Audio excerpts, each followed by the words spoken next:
예를 들어 월 200만 원을 내가 60세부터 시작해서 그러니까 국민연금과 같은 월 200만 원입니다. 네. 예, 월 200만 원을 받으려면은 내가 얼마 정도의 자산이 필요할까? 곱하기 한 300을 하시면 됩니다. 300. 그럼 한 6억 원 정도가 되거든요. 여러분들이 자녀 결혼 비용을 은퇴자산에서 빼셔야 돼요. 그거 빼고 나서 계산한 겁니다. 네. 예, 그래도 여러분들이 지금 6억 원을 가지고 있다 하더라도 네. 자녀 결혼 비용 둘인데 한 2억 빼면은 4억만 있는 것입니다. 네. 예, 그래서 막상 생각보다 안 많습니다. 그 아까 말씀하신 대로 이제 은퇴는 어쩔 수 없이 이제 해야 되는 정년이라고 해야 되겠죠. 정년이 이제 다가오는 거는 뭐 막을 수 없는 것인데 그 이후에 이제 또 재취업을 해야 되고 네. 근데 또 레드오션이고 이러다면은 네. 어쩔 수 없이 또 60년대 생들 입장에서는 이제 은퇴 리스크가 커지는 게 아닌가라고 생각이 좀 들거든요. 거기다가 이제 또 자녀들 막 결혼도 시켜야 네. 될 나이대이시기도 하고 그러다 보면 이제 뭐 앞으로 은퇴 이후에 좀 이런 리스크를 좀 조심해라 이런 얘기를 해주실 게 있을까요? 뭐 소득에 따라 다른데 아예 이제 소득이 낮고 자산이 낮은 층은 현업에 있을 때도 정부의 보조를 어느 정도 받는 것이고요. 나중에 은퇴를 했어도 정부의 보조를 받고 그런 서브시디로 이제 살아갑니다. 그리고 네. 이제 아예 고자산가들은 자기가 살아가는 것이고요. 이제 제일 충격을 받을 수 있는 사람들이 중간 정도에 있다가 이게 빈곤층으로 떨어지는 경우입니다. 이거는 충격이 제일 큰 것이죠. 네. 그래서 이런 부분이 이제 가장 유의해야 될 부분인데요. 그래서 양 끝은 이제 어느 정도 뭐 큰 네. 환경의 변화가 없다고 볼 수 있는데 중간층에서 어떻게 하느냐에 따라서 내가 중간층을 그대로 유지하면서 중산층의 삶을 살 수도 있고 또 이제 상당히 이제 빈곤층으로 떨어질 버릴 수도 있습니다. 네. 그래서 이제 그런 부분을 조심해야 하는 것이죠. 소득이 갑자기 급락하는 그렇죠. 부분이다. 예. 그런 부분에서 이제 조심해야 될 것들이 이제 조기 퇴직을 하고 일자리를 못 구하는 것. 그게 이제 아주 치명적입니다. 네. 50대 초중반에 퇴직을 했는데 자녀들은 한참 이제 고등학교, 대학교 다닐 때니까 지출은 할 수 없이 나가야 돼요. 네. 그렇게 되면은 50대 초중반에 퇴직을 하고 한 10년 정도가 지나고 나면은 축적한 자산들이 거의 사라져 버립니다. 그래서 이제 뭐든 하여튼 자기의 최종 일하는 총 기간은 연장을 해야 됩니다. 어떻게든. 예, 그 부분이 이제 제일 첫 번째. 그것만 된다면은 다른 부분은 사실은 큰 문제가 없습니다. 그게 이제 제일 큰 부분이고요. 두 번째 있는 리스크가 이제 자녀의 결혼 비용이라든지 이런 것들을 이제 생각지도 않고 덜커덕 지출을 했다가 나중에 이제 이거 내가 은퇴 자산이 없네 이럴 수가 있습니다. 그래서 그런 것들을 잘 좀 이제 통제를 하셔야 되고요. 그다음에 이제 우리나라도 그렇고 일본의 경우에도 그렇고 이렇게 빈곤층으로 떨어지게 되는 주된 요인 중에 중요한 것이 질병입니다. 질병. 크게 아파버리면은 일을 못해요. 50대, 60대 아무리 일을 하고 싶어도 일을 못하게 되는 것이고요. 그다음에 가족 중에 부모님이라든지 그렇게 이제 크게 몸이 불편하시면은 요즘 이제 요양사 쓰는데 한 달에 네. 한 한국은행 보면은 한 달에 한 350 이렇게 든다고 그러거든요. 그런 경우가 발생한다든지. 그다음에 자녀들이 빨리 이제 그 독립하지 못하고 있다든지. 또 하나는 이제 은퇴 창업이죠. 이제 창업한다고 하셨다가 레드오션으로 가다 예, 보니까 예. 차려야겠다. 예, 그러다가 맞습니다. 또 그래서 저는 레드오션이기 때문에 더더욱이 조심해야 된다고 보는데요. 원래 사람의 심리적 기제가 자기 과신이 있습니다. 네. 특히 남자들은 더 심하고요. 남자들은 이렇게 몸이 영 안 좋아도 거울에 보면 항상 자기는 이렇게 스트롱맨으로 이렇게 샤워만 착각을 하면, 네. 그렇게 하는데요. 자기 과신에 이제 남자는 더 심하죠. 네. 그게 심리적 특징입니다. 그래서 그 사람의 객관적으로 고가 평가된 거하고 네. 자기가 평가하는 걸 가지고 비교해 보면요. 자기가 평가하는 것이 항상 높아요. 저도 이제 직원들 이렇게 평가를 하다 보면은 네. 이상하다. 이 직원은 이렇게 높이 평가하네. 자기를 이렇게 보나. 뭐 이런 이제 생각이 있을 정도. 그게 인간의 특징입니다. 네. 제가 저를 평가해도 다 좋게 올릴 것 보니까. 같아요. CEO도 그렇게 한답니다. 그러니까 이제 창업을 할 때도 그러는 거죠. 나는 성공할 수 있다. 다른 사람은 실패를 해도 나는 성공한다 하는 것인데요. 젊을 때는 그러셔도 돼요. 그런 패기를 가지고 해야죠. 당연히. 그래야 성공도 하고 그러니까요. 나이 들어서는 조심하셔야 됩니다. 젊어서는 주식을 해도 되는데 나이 들어서는 조심해야 되듯이요. 젊어서는 창업을 해도 되는데 나이 들어서는 창업을 하되 고정자본 안 들어가게. 고정 비용 안 들어가게. 돈이 최대한 안 들어가는. 그렇죠. 네. 뭐 임대를 한다든지 월세가 나가야 된다든지 네. 종업원의 그 그거를 월급이 준다든지. 들어가요. 이게 다 고정 비용이잖아요. 이런 것들이 안 들어가는 방향으로 하는 것은 괜찮은데요. 그게 들어가는 방향으로 했다가 인테리어 비용 이런 거 한번 날리고 보면은 저희들이 조사해 보니까 그게 리스크 중에 비용 면에서 가장 큰 타격을 주는 것이 이제 황혼 이혼. 그다음에 이제 은퇴 창업입니다. 그러니까 이게 지금 엎친 데 덮친 격으로 이혼도 만약에 해버리면 또 재산 분할하면 있는 것도 또 반 이상 또 나눠야 재산 되잖아요. 있는 걸 반 이상 나눠야 될 뿐만 아니라 하나씩 더 구해야 됩니다. 아, 그러네요. 집도 하나 더 구해야 되고요. 네. TV도 하나 더 사야 되고 다 구해야 되기 때문에 코스트 면에서는 황혼 이혼이 가장 큰 타격인데 비율은 낮습니다. 네. 근데 은퇴 창업이야 이제 그다음에 이제 자녀들의 결혼 비용 이런 것들이 차지하고요. 질병은 비중은 높지 않은데 그런데 이제 충격을 받게 되면 충격은 충격의 크기가 큽니다. 그러니까 이게 지금 은퇴를 준비하는 분들 입장에서는 정말 마음이 되게 좀 답답하시겠습니다. 뭐 이래저래 지금 뭐 돈도 많이 나갈 것 같고 취업 시장에 갈래니까 또 이제 막 사람들이 막 이제 경쟁도 좀 늘어나고 있는. 사실은 뭐 한 50대 후반 이렇게 되면 답답하죠. 답답한데요. 이제 차근차근 한번 생각을 해보셔야 됩니다. 저도 그런 면에서 생각을 해봤는데요. 내가 뭘 갖고 있는가 하는 것을 이제 한 번씩 체크해 보셔야 됩니다. 내가 뭘 갖고 있을까? 내 몸뚱아리. 네. 하나 있고요. 그다음에 내가 주택은 그래도 이제 우리나라 주택 보유율은 좀 되니까요. 이제 주택을 가지고 있네. 뭐 이렇게 이제 그 두 개가 가장 큰 부분일 겁니다. 그다음 또 하나는 내가 아직 받지는 못하고 있지만은 국민연금을 받게 될 것이네. 이 세 개가 네. 아마 노후에 가장 중요한 3대 자산일 겁니다. 그럼 이 자산을 잘 가동하고 활용하는 게 이제 필요합니다. 이걸 잘 활용해서 이제 노후를 준비하는 것인데요. 저 주변에 저 동갑내기들도 작년 이런 때 퇴직을 많이 했거든요. 네. 많이 하시고 나서 자격증도 따고 지금 많이 준비하세요. 그런 분들이 꽤 있습니다. 그래서 이제 내 몸뚱아리, 나의 인적 자본을 계속 활용하는 것. 그거 과동하는 게 제일 중요합니다. 그러니까 내가 아까 이제 평균적으로 예를 들어 9천만 원, 8천만 원 정도의 평균으로 따지자면 금융자산을 갖고 있다. 60년대생은 한 1억 원 정도라고 보겠습니다. 그런데 이 금융자산을 갖고 내가 노후를 어떻게 잘 준비를 할까? 안 돼요. 1억 원에서 10% 수익 내도 1년에 1,000만 원입니다. 그렇죠. 근데 5% 내기 쉽지 않은데요. 5%면 500만 원이에요. 아무리 잘 활용해도 안 됩니다. 네. 그래서 저는 차라리 이 금융자산이 있으면은 이 중에 한 1,000만 원을 떼내 가지고 자기 자신을 개발하는데 자격증도 따고 해서 거기서 이제 그걸 통해서 소득을 앞으로 5년, 10년 정도 나오게 하는 것이 훨씬 효율적이라는 것. 예, 그래서 그 방향을 이제 한번 활용을 해보시는 거고요. 두 번째 내가 가지고 있는 주택 자산. 그 어떤 분은 내 은퇴 자산에서 주택 자산은 빼야 한다. 아닙니다. 집어넣어야 해요. 왜냐하면 주택연금을 통해서 우리가 캐시플로우를 만들어낼 수 있기 때문에요. 네. 주택연금을 통해서 캐시플로우를 만들어내시면 돼요. 그것도 꽤 소득이 꽤 되거든요. 그래서 그건 근데 이제 또 이게 또 집값이 또 약간 상승할 때는 또 주택연금 또 안 가입하시려고 하거든요. 또. 예, 타이밍을 보시고 뭐 하시긴 좀 그러는데요. 예, 그 하여튼 장기적으로 뭐, 예, 보고. 하여튼 피크로 올라갔을 때가 이제 제일 좋긴 하고 집값이 피크로 집값은 어차피 이제 장기적으로 올라가니까 내 집값 피크까지 기다리겠다면 돌아가실 때까지 계속 기다리셔야 돼요. 예, 그래서 어느 시점에 내가 필요할 때는 그걸 소득화해야 되는 것 그런 부분에서 이제 두 번째 이제 주택 자산을 이제 활용하시는 것, 그 다음에 이제 인적 자산을 잘 활용하시는 것 이 두 가지가 이제 필요하고요. 그 다음에 이제 세 번째가 국민연금인데요. 국민연금 같은 경우 지금은 이제 70대, 80대는 별로 안 받으시지만은 한 30년, 35년 이 정도 가입하시면은 대략 한 150만 원 정도 소득이 조금 낮았다 하더라도 네. 그다음 100만 원은 좋게 되실 거고요. 그 정도이니까 내가 주택연금에서 한 200 받고 국민연금에서 한 100 받고 한 300을 만들 수가 네. 있거든요. 그런데 주택연금은 60세 가입하기는 그렇고 한 70세 정도 가입해야 됩니다. 국민연금은 만 63세에서 65세 정도 네. 해야 되죠. 그러니까 이 둘을 합쳐서 소득을 낸다고 그러더라도 60대 중후반입니다. 그러면은 이 중간을 뭘 할까 하는 네. 것이죠. 한 그게 10년은 뭘 그게 해야 이제 돼요? 소득 크레바스라고 자꾸 이야기하는 네. 부분입니다. 뒤에는 국민연금과 주택연금으로 내가 충당을 할 수 있겠는데 이 기간을 뭘 해야 될까? 그게 인적 자산으로 가지고 소득을 만들어내는 것입니다. 그때 너무 무작정 창업을 하거나 막 자본금 투자하기보다는 그 몸을 가지고 그러니까 내가 이제 일을 자격증을 해서 따시는 게 좋고 자기의 전문성을 활용하시는 게 좋습니다.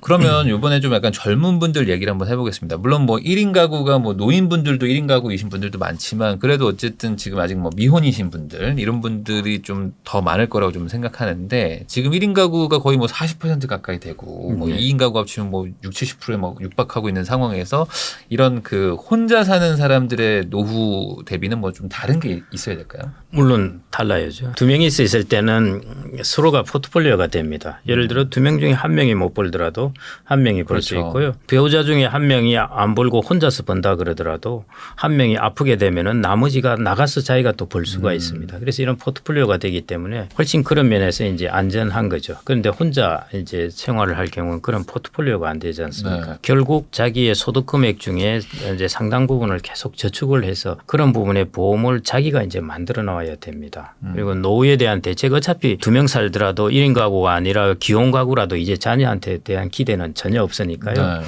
노후에 대한 대책에서 자녀에 기댄다 이런 거는 똑같은 상황입니다. 다 안 기대게 되니까요. 다만 요즘 젊은 가구들은 보면은 맞벌이를 많이 하잖아요. 네. 그러니까 연금이 다 맞벌이입니다. 퇴직연금도 2배가 될 거고 국민연금도 2배가 될 거고 하는데 혼자서 벌 경우에는 다 이게 연금도 하나입니다. 그러니까 생각보다 연금액이 그렇게 많지가 않은 거죠.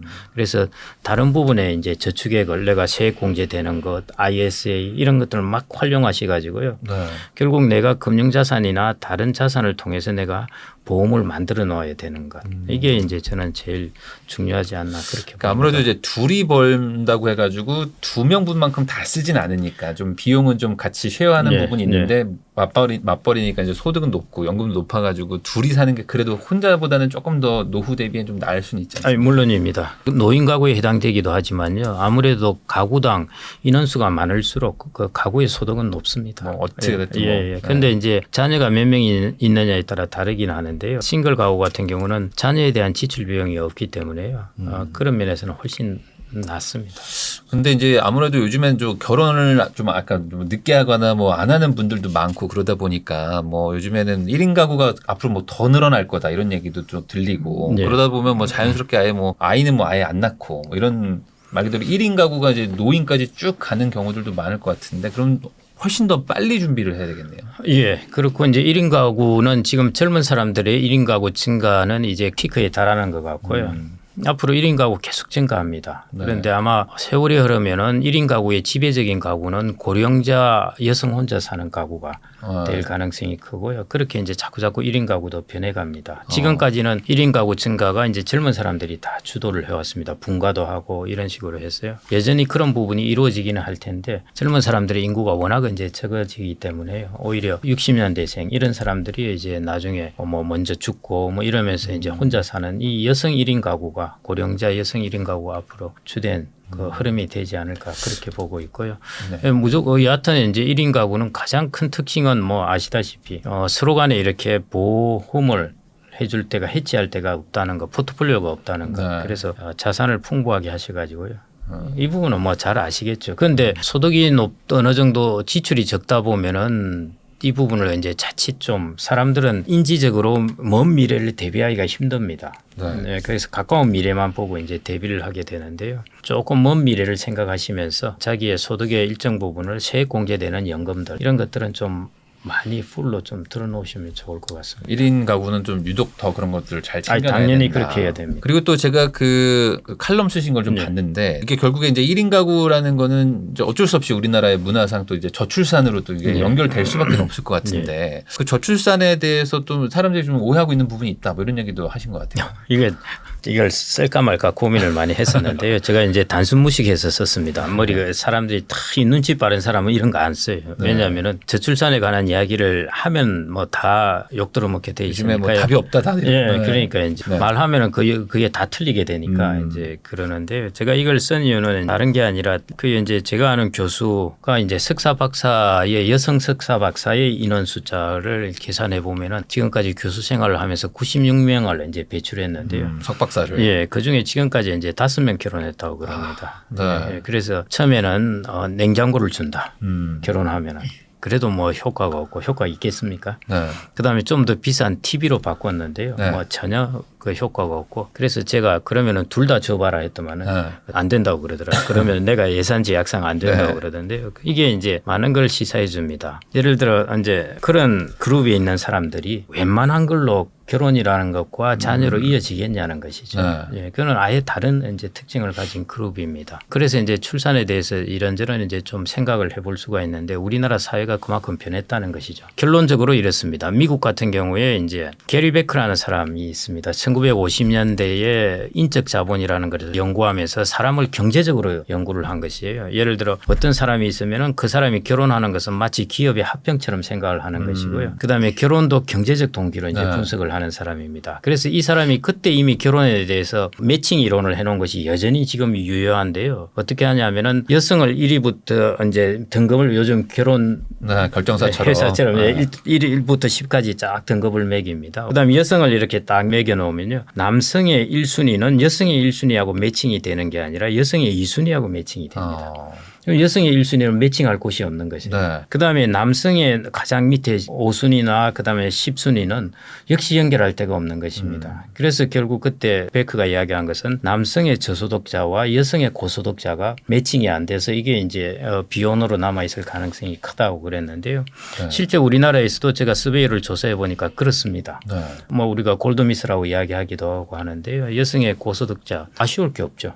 네. 그리고 기대치가 훨씬 높습니다. 네. 그렇기 때문에 맞는 사람이 없어요. 네. 일본에서도 이미 그런 이야기를 했고요. 그다음에 여성의 저소득자는 결혼을 통해서 자기의 소득 문제, 저소득 문제를 해결할 수가 있기 때문에 결혼을 하려고 그럽니다. 근데 남성의 저소득자는 하려도 찾을 수가 없는 거예요. 네. 그래서 이 둘이 생겨나는 것이죠. 그래서 일본의 이제 사회학자 교수 같은 경우에는 결국 취업 시장을 어떻게 만들어줘야 하느냐 하는 것 이런 부분은 이제 결혼을 할 수 있게끔요. 그런 것들에 이제 초점을 두어야 된다. 그래서 여하튼 게리 베크가 이제 그런 이야기를 했으니까 얼마나 비난을 받았겠습니까? 그렇겠죠. 사람을 이렇게 네. 취급한다 했는데요. 이런 것들이 이제 사실은 그래서 노벨 경제학상을 받으러 갔을 때 스웨덴의 여성 단체들이 데모할까 봐 처음에 상당히 긴장을 하면서 갔을 정도였습니다. 이런 것들이 이제 불편한 진실이라는 것이죠. 네. 사실은 출산이나 결혼 시장에 있어 가지고요. 사람은 뭔가 고상한 존재라고 다들 생각을 하는데 그 이면의 불편한 진실에는 다른 요인들이 이제 많이 끼어 있다. 그런 것들을 직시를 하고 끄집어내어서 이제 우리가 끄집어놓고 직시를 해야 이제 솔루션이 나오는데 이런 부분은 이야기를 하면은 자꾸 이제 논란이 되니까 이제 밑으로 깔아앉아 있는 것이죠. 그래서 일본도 이제 처음에는 보육에 많이 중점을 두었습니다. 네. 그런데 가만 보니까 비혼 때문에 오히려 출산율에 영향을 주는 것 같거든요. 네. 그래서 그런데 비혼에 관련된 것은 이야기를 하면 할수록 불편하니까 이제 정부에서도 안 하려 그러는 것입니다. 그래서 저도 이제 저런 걸 조금 한번 써봤고요. 저런 것들을 선반에 꺼내 놓아야 된다는 것입니다. 그다음에 이제 그러면은 그 방향은 그러면 어떻게 해야 되느냐? 미국의 경우에 70년대 이런 때는 노동경제학자들이 출산에 대해서 분석을 많이 했습니다. 그러다가 갑자기 연구를 안 하기 시작했어요. 그 이유가 뭐냐면은 그렇게 연구를 많이 했는데 출산율이 별로 그거하고 관계없더라는 것입니다. 네. 사회의 분위기가 확 바뀌면 그냥 갑자기 출산율이 높아지네. 또 분위기가 확 바뀌니까 출산율이 갑자기 낮아지네. 낮아진 걸 가지고 막 뭔 데이터를 해가지고 매칭을 분석해가지고 이 이유 때문에 낮아졌다고 했는데 다시 변화할 때 보니까 별 관계가 없더라는 것이죠. 그래서 이제 그런 부분에 연구를 별로 안 하고 있는데요. 그래서 저는 이제 이걸 쓰게 된 기자의 결론은 뭐냐 하면은 제일 중요한 것은 이전에 20세기 초에도 굿나름 미르달이라고 있습니다. 유명한 경제학자가 있는데요. 그때 이제 유럽 사회나 선진국이 인구가 좀 확 감소할 때였습니다. 그래서 막 그때 인구 연구가 많이 나왔어요. 그러면서 이제 미르달이 한 이야기가 이제 결국은 이제 일과 가정을 양립할 수 있는 환경을 만드는 것. 그래서 이제 저는 저출산 정책 뭐 이런 것보다는 사회에 우리가 선진국이 되었잖아요. 선진국이 되면은 일과 가정을 양립할 수 있는 시스템을 만드는 것은 선진국으로서 그냥 해야 할 일입니다. 우리가 선진국으로서 해야 할 일이기 때문에 그냥 하는 걸로 생각을 하고 이 제도를 갖춰놓고 나면서 출산율이 높아질지 낮아질지는 그다음 차원입니다. 네. 그래서 이런 거라도 먼저 갖춰놓자 이런 뜻에서 제가 좀 이야기를 드린 것이고요. 네. 예. 그러면 오히려 그 뭔가 단순히 그냥 돈을 준다고 해가지고 이제 아이를 낳고 이런 것들이 아닐 수가 있다. 그래서 지금 이제 거기에 대해서 많은 데이터들이 축적돼서 연구가 되긴 해야 될 텐데요. 일부 지자체에서 이제 그 출산 지원금을 왕창 올리니까 출산율이 높아졌더라. 이게 정말 일부 지자체 한 한 군에서는 이펙티브하지만은 국가 전체적으로 이펙티브할 것인가는 다른 문제거든요. 왜냐하면은 다른 군에서 그걸로 이동해서 나왔는지도 분들도 모를 있죠. 일이니까요. 네. 예, 그래서 그걸 국가 전체로 하면은 국가 전체적으로 출산율이 높아질까 하는 것은 그 다음 차원의 문제라서 이것도 아직 이제 사실은 어디가 옳다는 게 확정적이지 않습니다. 다만 당연히 돈을 올리면 어느 정도 높아질 것은 높아질 것입니다. 그래서 네. 이걸 이제 효과적으로 어디에 돈을 넣어야 하나야 문제인 것이죠. 출산을 하면은 거기에 돈을 줄 것인지 안 그러면은 일과 가정이 양립할 수 있게 하는 시스템을 마련하는 것 이런 것들에 이제 재정을 투입하게 될 것인지 이런 부분들은 이제 좀 고민을 해봐야 될 것 같고요. 그 다음에 이제 대기업은 그런 것들이 여력이 있으니까 갖춰져 있지만은 중소기업은 안 갖춰져 있습니다. 일과 가정을 양립한다고 그러더라도요. 그러면 이제 국가나 사회에서 이런 부분은 어떻게 좀 대처를 해야 될 것인가. 지금 뭐 대기업들 가서 이런 거 쳐다볼 필요 없고요. 그 애들은 그 애들대로 갖춰갑니다. 중소기업들을 어떻게 좀 갖춰가게 해야 되는가. 왜냐하면 고용의 거의 뭐 85% 이상 그 정도를 차지하고 있으니까요. 그래서 이제 그런 부분들을 오히려 좀 살펴봐야 된다. 그게 이제 저의 좀 취지였고요.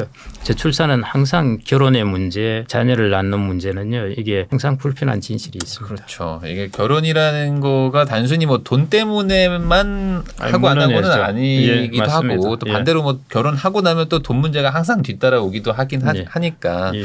이게 아직은 뭐 이렇게 이견이 많긴 하지만 또 이런 의견도 또 필요하다. 예, 그래서 이제 미국이나 서구 사회에서는 사실은 비혼율이 다 높아집니다. 높아지는데요. 거기서는 이제 저 출산을 혼외 출산율의 비율이 거의 유럽, 프랑스 같은 경우는 거의 절반입니다. 그 외에 서구 사회도 보통 한 40% 정도이니까요. 그런데 그래서 우리나라도 이제 비혼이 높아지면은 혼외 출산 아무리 정책을 해도 아시아 국가들에서는 서구 사람들이 보기에도 그래요. 아시아 국가들에서는 혼외 출산 아무리 하더라도 안 된다는 것입니다. 네. 워낙 문화적 차이가 크기 때문에요. 그래서 그런 부분은 정책해봐야 안 됩니다. 안 되는 것이고요. 그러면은 박사님한테 요거 한번 여쭤보겠습니다. 결국에 이제 은퇴를 하려면은 뭐 어쨌든 자금이 필요하지 않습니까? 물론 뭐 예, 연금도 예. 있고 하겠지만 그래서 최소한의 좀 뭐 금액 뭐 예. 예를 들어 은퇴 시기가 이 정도 때라면은 뭐 현재 물가 기준으로 한 요 정도는 좀 모아놓고 좀 은퇴를 준비해라 그렇게 말씀해 주시면은 조금 더 좀 계획을 세우기 좋을 것 같긴 하거든요.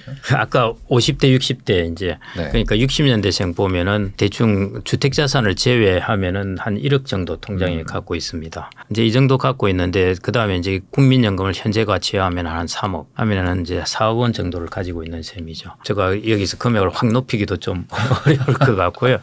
제가 다만 이것만 이제 말씀드리겠습니다. 예를 들어 월 200만 원을 내가 60세부터 시작해서 그러니까 국민연금과 같은 월 200만 원입니다. 네. 예, 월 200만 원을 받으려면은 내가 얼마 정도의 자산이 필요할까 하면은 곱하기 한 300을 하시면 됩니다. 300. 그럼 한 6억 원 정도가 되거든요.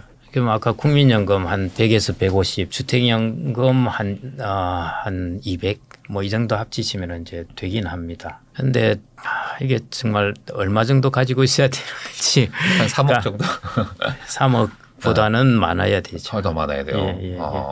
그럼 생각보다 이 은퇴를 할 때까지 좀 저축도 많이 하고 뭐 이런 것들을 미리미리 좀 챙겨야 되겠네요. 예. 중간 정도 이제 층을 아까 말씀드렸듯이 이제 5분위는 중간층이 한 5배 정도 네. 자산을 갖고 있고 그 중에 이제 부동산이 좀 큰 역할을 합니다. 이러나 저러나 간에 거의 5배 정도 이제 차이가 5배에 이르는 차이가 나는데요. 그러면은 중간이 타겟이 아니라 그보다 한 단계 정도 좀 높은 정도 이 정도 본다면은 아까 말씀하신 한 3억 그 정도에서 뭐 한 6억 뭐 이 정도 그러면 나중에 주택연금도 풀로 쓴다고 생각하셔야 됩니다. 네. 왜냐하면은 여유자금도 좀 가지고 있어야 되거든요. 갑자기 무슨 일이 일어날지 그렇죠. 모르지만 그 다음에 또 이제 확실히 하셔야 될 게 하나가 제가 여러분들이 자녀 결혼 비용을 은퇴자산에서 빼셔야 돼요. 그거 빼고 나서 계산한 겁니다. 네. 그래도 여러분들이 지금 6억 원을 가지고 있다 하더라도 네. 자녀 결혼 비용 둘인데 뭐 한 2억 빼면은 4억만 있는 것입니다. 네. 예, 그래서 막상 생각보다 안 많습니다. 예, 그 부분은 제가 좀 그렇게 말씀드리고 싶습니다. 첫 번째,